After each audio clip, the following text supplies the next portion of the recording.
Usually when you come to a meeting like this, you preach a sermon that's kind of your favorite and you're really familiar with, and I know that, and I've done it for all these years. But this time I wound up writing a new one. And so I'm going to have to look at my notes a little more than I'd like to, but I hope that it'll be helpful to you in some way. We're going to start in John chapter 14. This is the last week of the Lord's life on the earth. It was the feast of Passover. They were all in the upper room. Matthew, Mark, and Luke give specific details around the Lord's Supper. They talk about different elements. They talk about the loaf. They talk about the cup. But John doesn't set the table. In fact, he spends 4 chapters of his gospel account telling us about the events that happened around the table. And it was very interesting to me when I began this study, and I just decided to share some of it with you. They were all there, 13 men, Jesus and the 12. In chapter 13, you remember Jesus had washed their feet, and he was teaching them a very powerful lesson. He was teaching them about their relationship with Jesus Christ and about their relationship with one another. For several months, in fact, I think it was a lot longer than that, but let me just say that for several months, the disciples had been walking around arguing about who was the best in the kingdom, who was going to sit on the Lord's right hand, and who was going to sit on the Lord's left, who was the best friend of Jesus, who was closest to him. Can you imagine Jesus walking down the road, listening to all that garbage behind him? It had been going on for months. Even James and John's mother got to the mix. You remember that she came and asked Jesus if her boys could set one on his right hand and the other on the left. And Jesus just said, "That's not mine to give." But you know, when I think about James, that great apostle, and his brother John, whom Jesus loved, you couldn't get much closer to Jesus than those two. They're part of the inner circle. They're 2 of the 3. And yet this and among the disciples about who's going to be closest to Jesus and who's really the most important in the kingdom got so intense among them that this sweet woman, this mother of these 2 amazing men, stepped up to the plate and asked for her sons to sit in that place. This was really a big deal. So Jesus humbled himself before all of them, and he washed their feet. And I think there must have been a silence that fell in the room as Jesus moved from one to the other to the next. And Judas was there, and he got his feet washed. Can you just imagine Jesus in the floor washing Judas's feet? Can you imagine what's going on? Can you imagine between their thoughts with one another? Jesus knows Judas sold him. He knows that. And Judas knows enough about Jesus that he knows Jesus knows. And yet, there's Jesus in the floor washing the traitor's feet.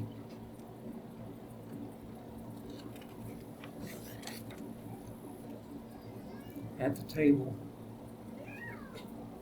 the disciples began to ask among themselves who it was. And finally, one close to him asked him, and Jesus said, "It'll be the one to whom I give the sop." And so at the table, Judas received the sop. And now everybody knew it was him. He was the one who sold Jesus.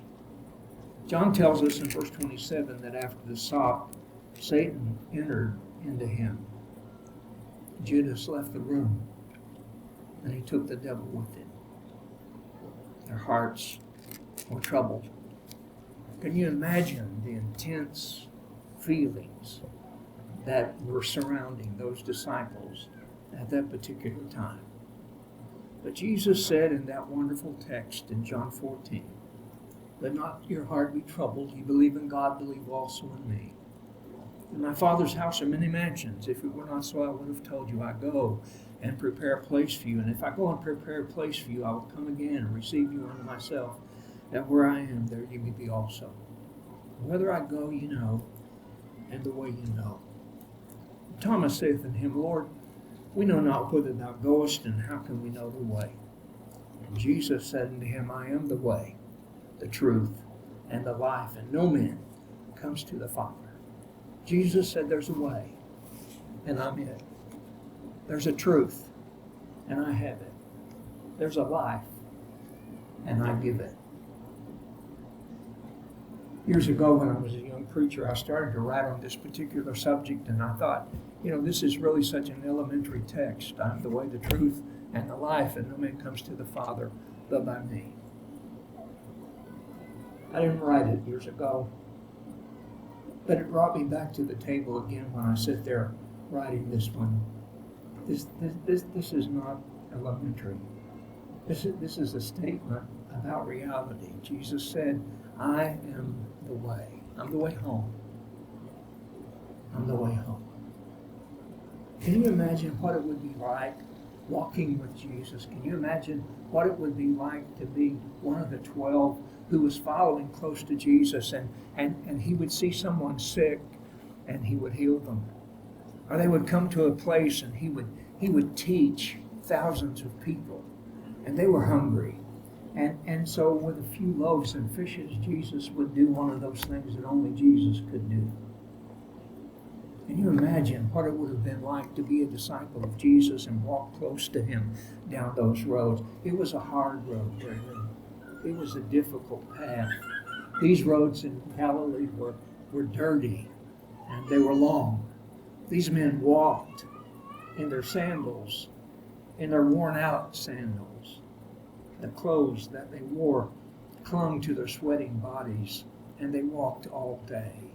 It was all day, every day, day after day. Matthew says in Matthew chapter 7, verse 13 and 14, "Enter ye in at the strait gate, for wide is the gate, and broad is the way that leads to destruction, and many there be that go in thereat. Because strait is the gate, and narrow is the way that leadeth to life, and few there be that find it." W. Vine says about that statement, "Strait is the gate," he said, "See afflict." I was kind of disappointed at first. See afflict. I mean, we all know what an affliction is. And so when you look at the word strait is the gate, see afflict. And then he followed that a little later and added that it seems to be hemmed in like a narrow gorge between rocks.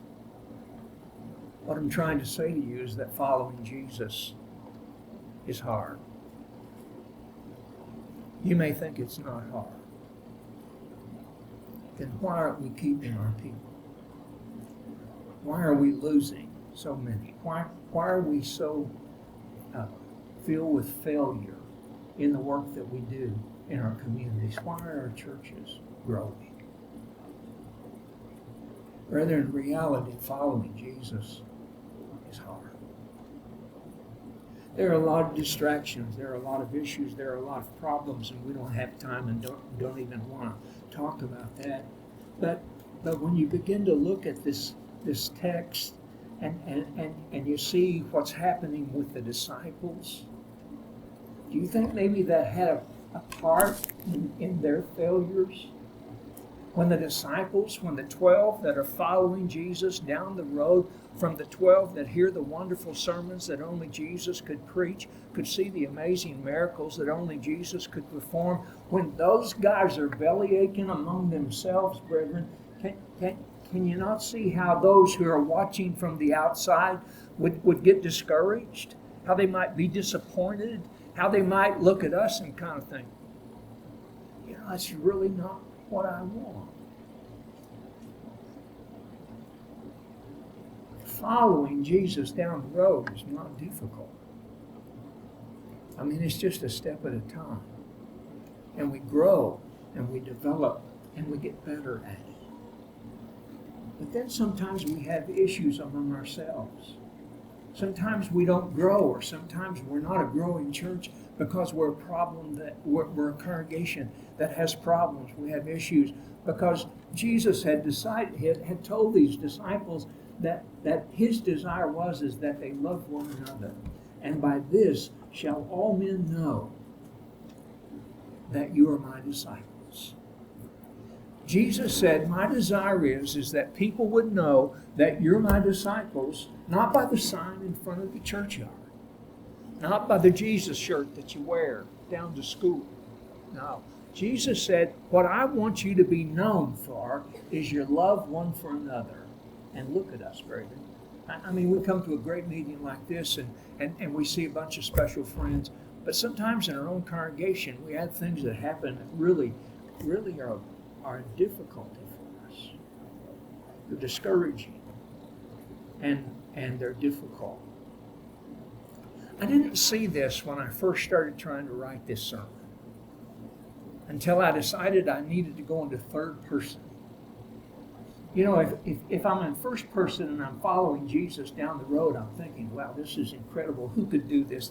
I mean, there's not very many people that got to follow Jesus down the road. There's not very many people that got to see his miracles. There's none of us here that ever got it. But wouldn't you have loved to have done that? It would have been amazing. But these disciples had their own issues, like the disciples of Christ today. And so when I went into third person and began to look at this from that view, when I wasn't walking behind Jesus, or I wasn't enjoying the fellowship of the apostles, this is what I began to hear. You know, Peter, he always has something to say. Always got to be the first to get his 2 cents worth. He's kind of rude. He's loud and boisterous. In fact, Peter's a liar. Did you know one time that he denied knowing the Lord Jesus Christ? Isn't that incredible? And what's really incredible is Pentecost Day, he got to preach. He got to preach.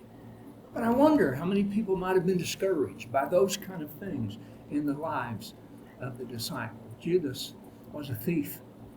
We may be thinking, I don't understand why Jesus gave him the bag. We know, in fact, that he took some of the money. And then there was James and John, and I've already mentioned that they were mama's babies, and their mama got involved in all this politics that was going on among the 12 as they followed behind Jesus. But I think really if you knew James and John, you'd know they had tempers.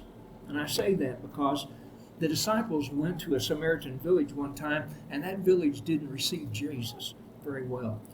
And these two fellows, 2 of the 3 innermost circle, these 2 fellows wanted to call down fire from heaven and consume that village in Luke chapter 9, verse 24. I think that's why Jesus gave them a nickname. He called them the sons of thunder. Let me tell you something, brother. They had a mean streak in them. We look up at them and they were amazing apostles. But they're just like you and me. They were men in the flesh. They were men who had struggles in their own lives. They had disappointments maybe in their family.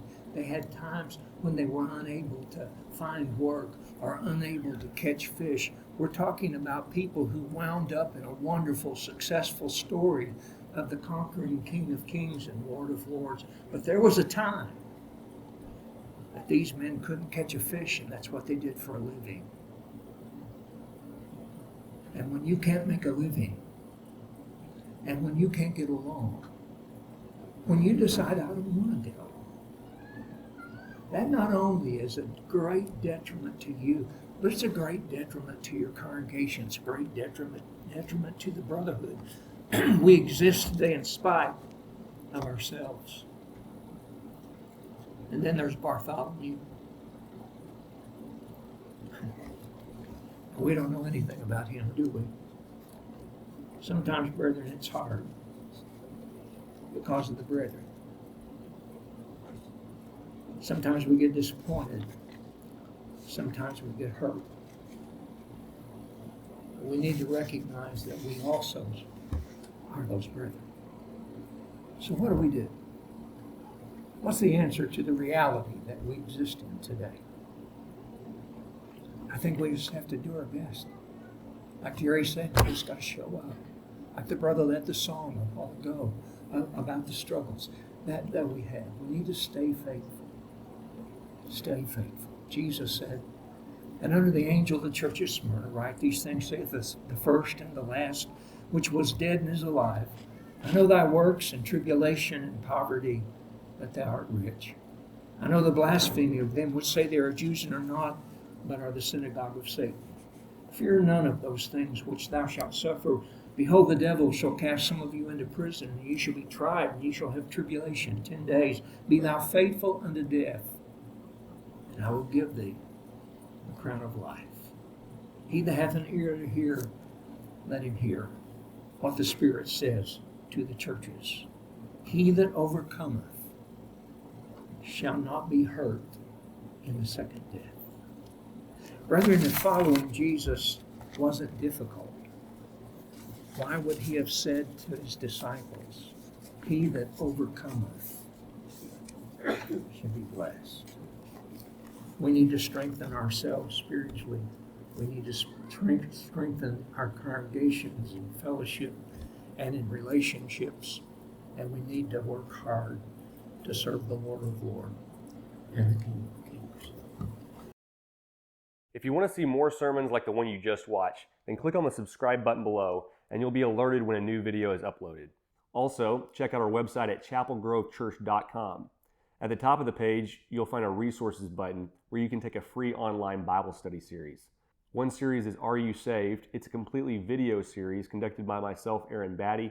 The other one is written. It's called the Truth Free series. Upon completion of either one, you'll get a copy of a free book in the mail, Muscle and a Shovel. Thanks for watching our channel. We'll see you next time.